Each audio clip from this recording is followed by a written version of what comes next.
جب مسلمانوں کی فوج میں صلیبی جاسوس گھس گئے اور ایک بہت بڑا حملہ ناکام بنا دیا گیا، کمانڈر احمد اپنے دستے کے ساتھ صلیبی قلعے کے قریب تھا اور حملے کی تیاری کر رہا تھا۔ تیر انداز اپنی جگہ سنبھال چکے تھے۔ کچھ دیر بعد چند سپاہیوں پر مشتمل ایک دستہ کمانڈر احمد کی قرارگاہ کی طرف بڑھتا ہوا نظر آیا۔ اس دستے کی قیادت سفیان نام کا کمانڈر کر رہا تھا۔ کمانڈر سفیان کا دستہ احمد کی قرارگاہ میں داخل ہوا اور جھک کر کمانڈر احمد کو سلام کیا۔ اصل میں یہ دستہ جو گشت کرتے ہوئے مسلمانوں کی قرارگاہ کے قریب پہنچ چکا تھا۔ جب احمد نے کمانڈر سفیان سے سوال کیا، تم کہاں سے آئے ہو؟ کمانڈر نہایت احترام سے جواب دیا، محترم ہم صلیبی قلعے کے قریب سے آ رہے ہیں۔ کمانڈر احمد نے سوال کیا، تو مجھے بتاؤ کیا حال ہے وہاں کا؟ سفیان جو ایک سمجھدار جاسوس تھا کہنے لگا، جناب صلیبی فوج بہت ڈری ہوئی ہے، ہم انہیں خاموشی میں جا لیں گے اور قلعہ فتح کر لیں گے۔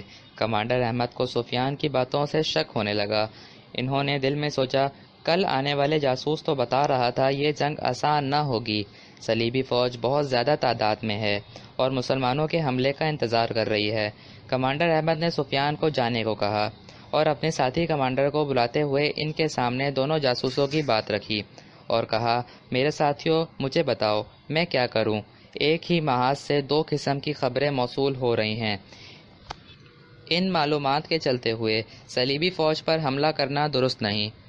کمانڈر علی جو ایک قابل کمانڈر ہونے کے ساتھ ساتھ محل کے وزیر کی حیثیت رکھتے تھے، کہنے لگے، محترم عزیز ہم سفیان کو نہیں جانتے، آپ مجھے اجازت دیں کہ میں خود صلیبی قلعے کے قریب جاؤں اور معلومات کا جائزہ لوں۔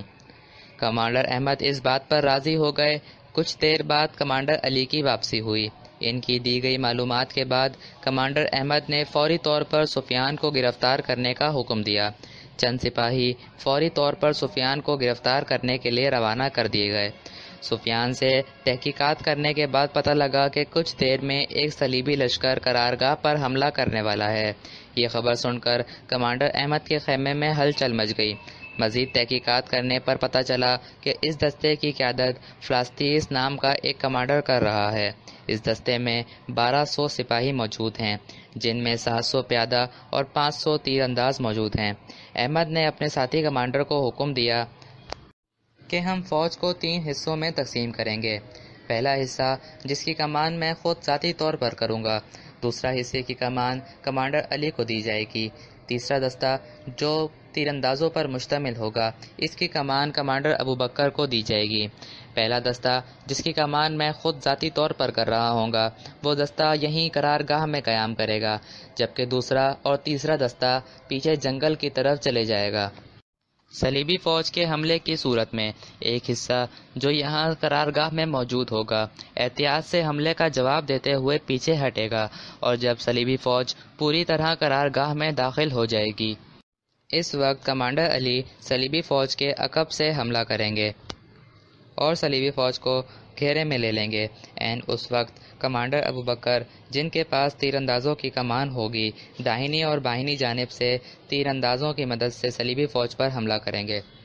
یہ حملہ اس قدر شدید تھا کہ صلیبی فوج کو سنبھلنے کا موقع نہ ملا اور وہ اپنی صفیں توڑ کر لڑنے پر مجبور ہو گئے۔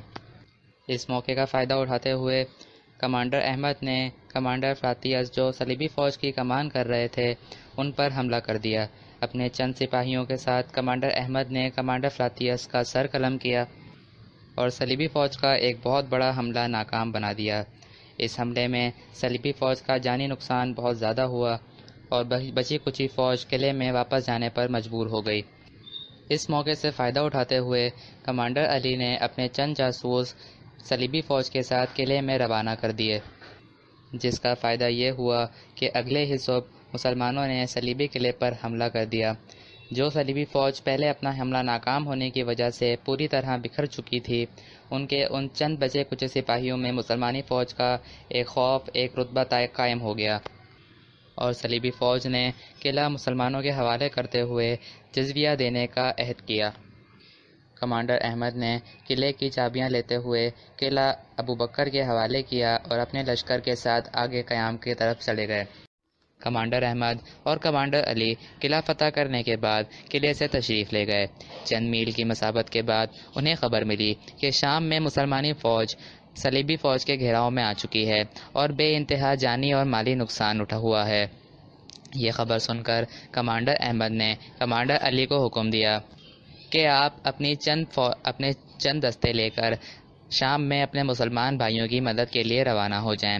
2 دن کی طویل مسافت کے بعد کمانڈر علی جب شام پہنچے تو وہاں کا منظر دیکھنے لائق تھا۔ سڑک پر مسلمانی فوج کی لاشیں اس طرح بکھری ہوئی تھیں جس طرح ان کا کوئی والی وارث نہیں ہے، اور مسلمانی قلعے کے اوپر صلیبی جھنڈا لہرا رہا تھا۔ کمانڈر علی نے حکم دینے والے لہجے میں کہا،